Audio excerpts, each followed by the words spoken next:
All right, so Brooks released this shoe last year, and this one was an incredible pair of sneakers from Brooks. This is the BL, Aurora BL, I believe it was, but check out the cloud-like crazy midsole on here. This actually had a nitrogen-infused midsole known as the DNA Loft V3, and I was really excited to see where Brooks was going to take this because this is really, really soft and squishy. In the durometer, it's about a 33 softness, which is pretty close to like Nike React and stuff like that. Just very, very soft, squishy, and nice feeling on feet. But now fast forward and we have an actual product that has released with this Brooks technology, and it's not from a pair that you would probably know by looking at the shoe. You really just have to know about the Brooks lineage and what this shoe is, because the previous version did not have the same midsole technology as the Aurora BL. And here is a look at the shoe, and this is one of the 4 versions of the Brooks Glycerin 20s. So this is a Stealthfit GTS version. The Stealthfit is basically like the tongueless version, one that's like the sock-like fit. The GTS is the guide rails along the side of the shoe right here, so you see the GTS and the Stealthfit both on this one. Now, at first I would have probably preferred the regular version, which does not have the attached tongue. It has a detached tongue, which I usually prefer.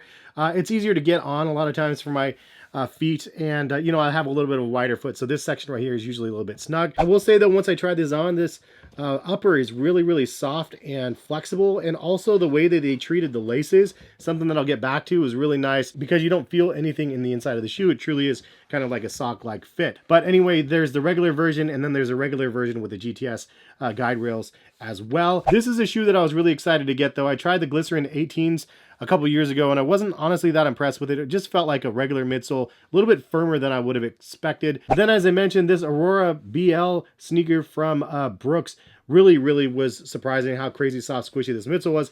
And now they have the same technology. Now, if I do a side-by-side, it doesn't look obviously as crazy and futuristic as the BL. This looks like just our standard pair of running sneakers. In fact, very similar to the previous versions. However, the midsole is really where they changed the game on this one. So this Brooks midsole again is really good with the DNA Loft V3s. They have a bunch of different versions of DNA that they've been going through over the years, and the DNA Loft V3 is by far the soft, squishiest, and best on the market. And I'll tell you my first impressions, put them on, and it definitely had a sock-like fit, but honestly, it hit a lot of the boxes that I look for in a comfort sneaker. This might be a top 10, maybe even a top 5 comfort sneaker of the year for myself for new models. I feel like it really does a great job. For one, you can see the width of the shoe is pretty nice. So it's wide foot-ish friendly, but also this squish in the midsole is absolutely amazing. I mean, it's just so soft and squishy. Love that. And then the stretch of the upper is really nice as well. So it's a stable ride with the guide rails on here. It's wide enough.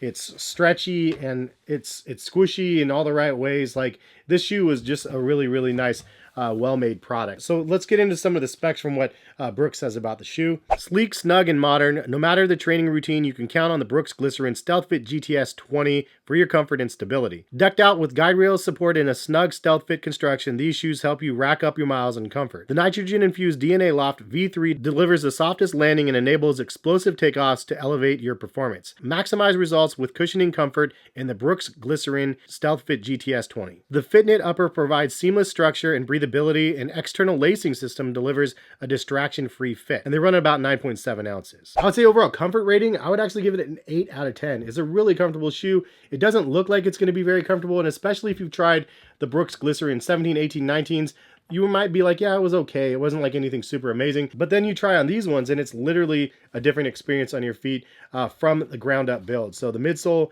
is amazingly soft and squishy. And believe me, if you've tried the 18s or the 19s, give this one a try though, because it really is that good. The improvements are excellent. Wide feet rating, I'd give it like a 7 or an 8 out of 10. Honestly, I have a wider foot and it fit me just fine. And even the stealth fit right here, I was kind of worried that it would be a little too snug, but honestly, didn't have any issues with it. Without socks, with ankle socks, with tube socks, these fit me just great. I don't know if Brooks does a wide version, but this one fits me true to size just fine. So a men's 9.5 fits me just fine in the regular version. Usually if they have options for running shoes, I do get a wide, but again, fit me just great. Breathability, I give like a 6.8, 7 out of 10. It's not the most breathable pair, to be honest. There is some extra breathability in the toe box section as well as the tongue, but the side panels right here, I did notice that they did run a little bit hot. Foam density rating, I'd give it probably an 8 or an 8.5 out of 10. I really like the DNA Loft V3, and they did it in such a perfect way where they combined it with something that has a little bit wider of a base. The overall ground feel, I'd probably give like a 6 out of 10. It's not like a lot of ground feel. Again, most of these videos that have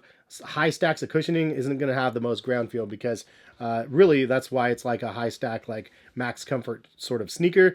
So probably like a 6 out of 10, like I said. Stability rating, I'd give probably a 7 out of 10. Because of these guide rails, it actually does add a little bit of stability to the sides of the shoe.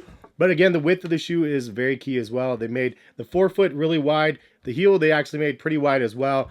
And overall, not something that I felt like I was going to fall over left or right in. Traction rating, pretty average. I'd give it a 7 out of 10. It is actually pretty thick and durable feeling. You can see some nice cutouts here down the middle. There's a little channel here. But if you guys have a difference in opinion of traction, leave a comment, let me know, especially if you've worn them a lot in the rain and just worn them for extended periods of time. How have they been holding up?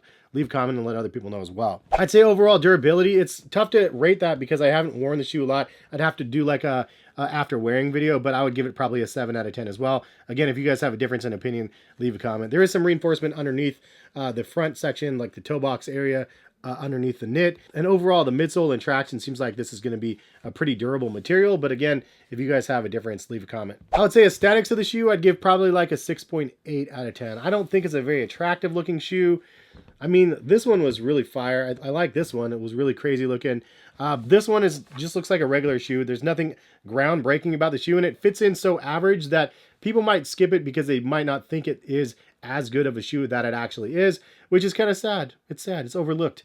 But it is a really, really great shoe. It's just the overall looks pretty average, pretty basic. 3 things I liked. Obviously, the nitrogen-infused DNA Loft V3 is the real deal for comfort. It really is amazing stuff. Very squishy, very nice, responsive. All in all, a great experience on feet.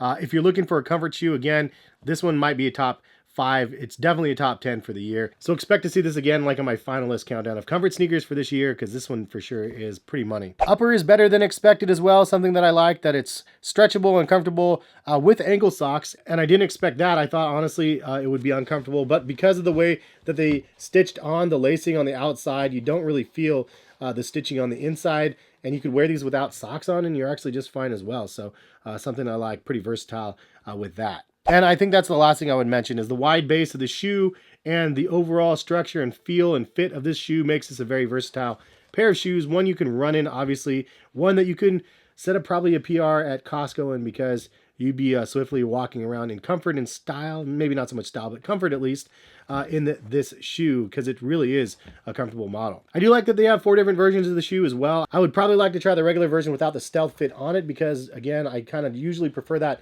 stylish sneaker, but the stealth fit is actually really nice. And if you don't want to tighten your shoes up and stuff, this locks you in enough where you're not going to flip and flop around, and you probably have better stability in this shoe wearing it loose than you do the regular version if you wear your laces loose like I do. Things that I would change, if anything, well, I like that there's 4 different versions, but I also think that it could be a negative as well, because there's so many different versions of the shoe. Are they really necessary? Do you need guide rails on each version? Like, honestly, there's 4 different versions that make it a little bit confusing. It might make more sense, honestly, just to make a wider version and a skinnier version, but maybe they have that too, and they have a total of 8 models. Any which way, it could be confusing, so I would say it's slightly a negative, but overall, it's not bad. And the only other thing I would change is maybe the colorways. Like, they brought it with this one, pretty crazy colorway. I feel like they could do some really cool colorways with this model. Maybe jazz it up a little bit, spice it up a little bit, make it more desirable. Gray and blue is okay, but I feel like they could do something that's a little bit crazier. But maybe you guys like just more traditional colors. Final thoughts on the model. They are much better than expected. Like, way better than the 18s, way better than the 19s. And the DNA Loft V3 is super, super good. I can't wait for them to integrate it on more products. And anytime I see DNA Loft V3 on a pair of Brooks, I am going to be considering that model, because again, it is really, really good stuff. Very comfortable, just overall a nice experience, and something that I'm really happy to know that there was a difference for you guys, to show you guys the difference between them, because again, very easy model to overlook because it looks very standard, very generic sort of, but I can tell you after trying these things out, they're anything but. And if you guys actually watch this video, end up buying a pair of these, come back and leave a comment and be honest. Let me know what you guys think. Am I crazy? Am I blowing smoke up your guys' rear? Or am I like telling you guys the truth? Like, this is something that I totally stand behind, because it is a really, really impressive product. Curious to see what you guys have to say. Hopefully you guys come back and leave some feedback. But appreciate you all for stopping by and watching. Again, if you guys want to buy a pair, check out the link in the description. And if I didn't say so, they are about $160. So not the cheapest shoe out there, but what they do offer in comfort is going to more than make up for that $160, I think. But appreciate you all for stopping by and watching. Hopefully you guys enjoyed. Have a good rest of the day, and hopefully we'll see you back on the channel for some more videos soon. All right? Peace, guys.